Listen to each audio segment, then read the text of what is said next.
यही विधि करो अनंता।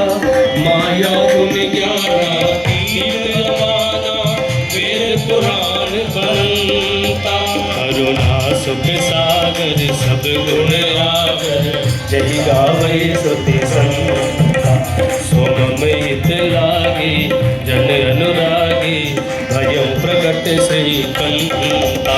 ब्रह्मांड निकाया निर्मित माया, रोम रोम प्रतिवेद कहे। मम पुरुषो वासी यह उपवास, सुरत धीर मति थिर नराय। हे प्रकट कृपाला दीन दयाला, कौसल्या हितकारी।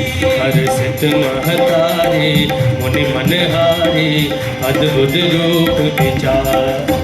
उपजा जब ज्ञाना प्रभु मुस्काना, चरित बहुत विधि कीन चाहिए। यह कथा सुहाई मातु बुझाई, यही प्रकार सुति प्रेम लहे। बाधा मुनि बोली सोमति डोली, तजब तात यह रूपा। जैसे सुलीला अति प्रियशीला, यह सुख परम अनूपा। सुन वचन सुनाना रोदन खाना, होई बालक सुरभूपा। यह चरित जगावै हरिपद पावै, तेन परैव भूपा। प्रगट कृपाला दीन दयाला, कौसल्या हितकारी।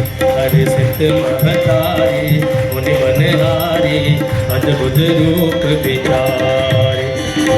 विप्रदेन सुर संत हित, लीन मनुज अवतार। निज इच्छा निर्मित तनु, माया कुंदो पार। सियावर रामचंद्र जी की जय, अयोध्या राम लला जी की जय। वृंदावन कृष्ण बलदाऊ जी की जय। आप सबको राम जी के प्रकट की खूब खूब सारी बधाई हो। भगवान राम जी सूर्यवंश में प्रकट हुए हैं। राम जी की सूक्ष्म अध्यायों में श्रीमद् भागवत महापुराण में लीलाओं का वर्णन है। और उसके बाद इक्ष्वाकु के शेष राजाओं, इक्ष्वाकु वंश के शेष राजाओं का वंश का वर्णन है। राजा नीम के वंश का वर्णन है। अंतिम में कृतध्वज केशिध्वज जो नाम के सूर्यवंश के राजा वर्णन करने के बाद यहीं पर सूर्यवंशीय राजाओं का चरित्र समाप्त हो जाता है। और नवम स्कंद से चतुर्दश अध्याय से चंद्रवंश का वर्णन शुकदेव महामुनि परीक्षित को करते हैं। इसी चंद्रवंश में ऋतिक जन्मदग्नि परशुराम का चरित्र भी आ जाता है। और परशुराम द्वारा क्षत्रिय संहार, विश्वामित्र के वंश की कथा, क्षत्रिय वृद्ध रजी राजाओं का वंश का वर्णन और नहुष पुत्र ययाति का चरित्र, ययाति की विषय भूमि विरक्ति और भगवत धाम की प्राप्ति का वर्णन है।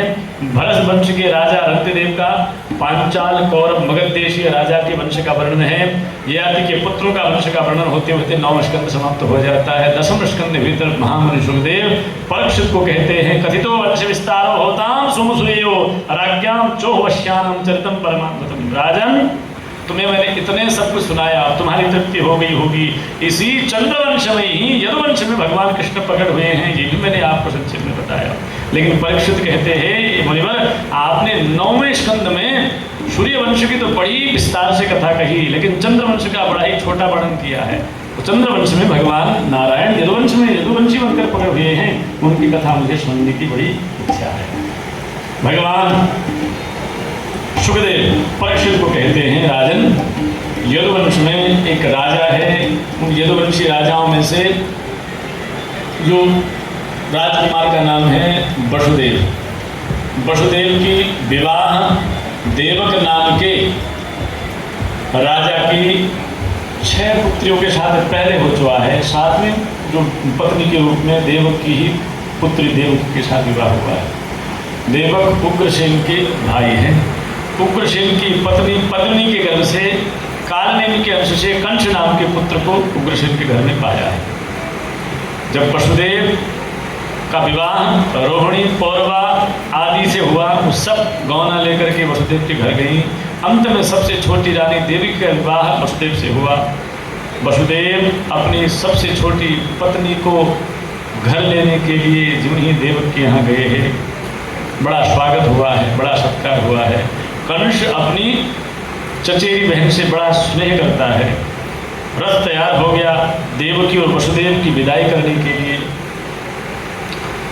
रथ तैयार हो जाता है, परंतु कंस ने कहा मैं अपनी बहन से बड़ा प्रेम करता हूँ, इस रथ को मैं ही अपने हाथ से हाँक करके इनको छोड़ के आऊँगा। बीच मार्ग में जब पहुँचे, आकाशवाणी हुई, अश्यास्त्वाष्टमो गर्भो हंताया वह से उद्धव। आकाशवाणी ने कहा, ए मूर्ख कंस, जिसको तुम छोड़ने जा रहे हो, बहन प्यारी समझ करके इसका 8वां गर्भ तुम्हारा काल होगा। नीच व्यक्ति अपने स्वार्थ के अनुसार रिश्तों को प्रमाण देता है। जो ही आकाशवाणी ने कहा 8वां पुत्र काल है, जिसको प्राण प्यारी बहन सोच रहा था, उसके केस पकड़ करके म्यान से तलवार निकाल मारने को दिया। ये नीचता का अर्थ क्या है? अपने सुविधा के अनुसार संबंध बनाने वाला व्यक्ति नीच है। अपने स्वार्थ के अनुसार अपने रंग बदलने वाला व्यक्ति नीच है। ऐसे ओछे पुरुष से जीव को व्यवहार में दूर रहना चाहिए। कंस जो ही अपनी बहन के केस पकड़ करके मारने के लिए उद्युक्त हो गया, वसुदेव ने कंस को बहुत समझाया, कहा आप युवराज है, युवराज ने यदि किसी एक स्त्री को मार दिया तो अपयश हो जाएगा, और मरना तो सबको है ही, मरना किसी के हाथ में नहीं है। आकाशवाणी ने कह भी दिया मरोगे तो महाराज हमारा आपका क्या गया, लेकिन कंस नहीं माना। तब वसुदेव ने कहा, राजन घबराओ, आपको जिसका डर है उस डर को मैं खत्म किए देता हूँ। जो भी पुत्र इस मेरी पत्नी के गर्भ से पैदा होगा, उन सब संतानों को मैं आपको सौंप दूंगा। वसुदेव के सत्य प्रतिज्ञा से सब जानते हैं। कंस ने भी विश्वास कर लिया, छोड़ दिया दोनों दंपति को। वसुदेव देवकी अपने घर गए, एक एक करके जो संतान प्रकट होती है वसुदेव कंस को दे दिया। कंस ने उनको बालक समझ करके छोड़ दिया। 6 पुत्र हो गए, 6 को लौटा दिया। साथ में जो ही 6 पुत्र को लौटा दिया, देवता लोग परेशान हो गए, महाराज कंस दया करने लग जाएगा, भगवान अवतार उतना ही देर में करेंगे। कंस की ऐसी प्रवृत्ति देखकर देवताओं ने भगवान के पास विनती करी। भगवान ने कहा, चिंता मत करो, मैं अवतार लेने में देरी नहीं करूँगा। नारद को भेजा कंस के पास। कंस ने नारद का स्वागत किया। कंस से पूछा नारद ने, राजन मैंने सुना है आपकी मृत्यु की आकाशवाणी हुई। कंस ने कहा, हाँ महाराज आकाशवाणी तो हुई है। कौन सी आकाशवाणी? मेरी बहन का 8वां गर्भ मेरा काल। नारद ने पूछा, कौन सा 8वां? पहले से 8वां, दूसरे से 8वां, तीसरे से 8वां? कंस ने बोला, महाराज पहले दूसरे से तो नहीं, 8वां गर्भ कहा। नारद ने उसकी बुद्धि भ्रम में डाल दी। महाराज देवता है, टेढ़ी बात करते हैं, पहले से 8वां नहीं कहा। कहना क्या चाहते हो? 8 पत्ते का कमल सामने लाए, एक पत्ते को पहला बनाया तो 8वां हुआ, दूसरे पत्ते को पहला बनाया तो पहला 8वां हुआ, तीसरे पत्ते को पहला गिना तो दूसरा 8वां हुआ, चौथे पत्ते को पहला बनाया तो तीसरा, ऐसे 8वां को पहला बनाकर गिना तो पहला 8वां हुआ। नारद ने कहा, देवताओं ने 8वां कहा है, पहले से 8वां दूसरे से 8वां नहीं कहा। महाराज जिन जिन बालकों को तुमने छोड़ दिया उनमें से कोई भी तुम्हारा काल हो। कंस की बुद्धि भ्रम हो गई। तुरंत जिन बालकों को अभयदान दिया था, बलात् अपनी बहन देवकी की गोद से घर से छीन कर लाया और उन 6 बालकों को मार दिया। कंस का पाप बढ़ गया। जब जब हो धर्म की हानि, बाढ़ी असुर अधम अभिमानी। भगवान की प्रतिज्ञा पूरी हो गई। 7वें गर्भ के रूप में भगवान ने शेष नारायण को कहा। शेषनाग त्रेता युग में छोटे बन के आए थे ना लक्ष्मणलाल बार बार प्रतिकार करते हैं, मैं बड़ा होता तो मैं राघवेंद्र को ऐसा नहीं करने देता। मन के भाव को राघवेंद्र जानते हैं, तो इसलिए इस जन्म में शेष भगवान को कहा, आप जाओ मेरे से बड़े बनो। आप बड़े बनने की इच्छा थी ना, आप 7वें गर्भ के रूप में जाओ। भगवान शेष 7वें गर्भ बनकर देव गर्भ में आए। भगवान ने योग माया को आवाहन किया। योग माया भगवती प्रकट हो गई। योग माया से कहा, देखो मैं प्रकट होने वाला हूँ द्वापर में, सब देवता अपने अपनी जगह ब्रज में जन्म ले चुके हैं, तुम भी मेरी लीला में सहायक बनो।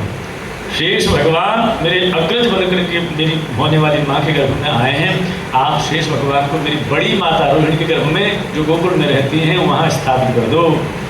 यदि तुम मेरे लीला में सहायक बनोगी, कलयुग में तुम विंध्यवासिनी बनकर जो है प्रख्यात हो जाओगी, और मैं कलयुग में तुम मेरी 2 शक्तियों में से एक शक्ति बनोगी। भगवान ने योग माया से कहा, योग माया अपनी योग बल से 7वें गर्भ को स्थापित कर दिया रोहिणी के गर्भ में, और 6 बालकों को मारने के बाद कंस ने दोनों को हथकड़ी बढ़िया लगा रखी थी। 7वें गर्भ जब स्थापित हो गया तो कैद खाने में बंद गृह में खबर फैल गई, 7वां गर्भ तो गिर गया। 8वें गर्भ के रूप में स्वयं ठाकुर अब देवकी के गर्भ में आ गए। हथकड़ियाँ बेड़ियाँ लगी हैं, अंधकार है। पहरेदार वहाँ हैं। एक प्रकाश की कण के अंदर नहीं जा सकते, इतनी कठिनाई है। जो कठिनाई में भगवान का स्मरण नहीं छोड़ता वही भगवान को पा सकता है, उसी के घर आनंद होता है। भगवान बंधन में ही मिलेंगे, भगवान दुख में ही मिलेंगे, दुख में ही भक्ति होगी, सुख में कभी भक्ति होने वाली नहीं है। सुख में तो पार्टी होती है, सुख में कभी भक्ति होती नहीं। इसीलिए दुख है तो भगवान ने भक्ति करने का मौका दिया है। भगवान को धन्यवाद करो। भगवान अष्टम गर्भ के रूप में देवकी के गर्भ में आ गए हैं। देवताओं को पता चल गया, दिव्य हो गई देवती।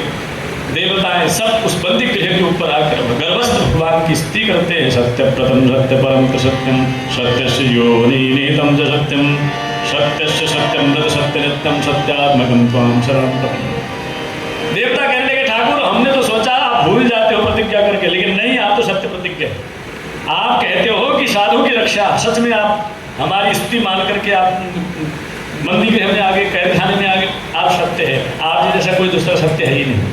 आप एक सत्य है, आपकी आंख सत्य है, आप परम सत्य है, आप त्रिसत्य है, आप निहित सत्य है, सत्य में रुकते हैं आप। इसलिए एकमात्र सत्य आपके हम शरण जाते हैं। देवताओं ने भगवान की स्तुति करी, स्तुति करके अपने घर को चले गए।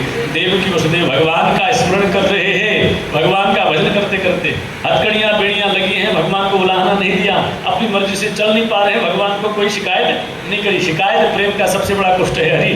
कंप्लेन सबसे बड़ा, किसी को शिकायत और किसी में दोष, उलाहना और शिकायत, ये सबसे बड़ी खराबी, सबसे बड़ी खराबी।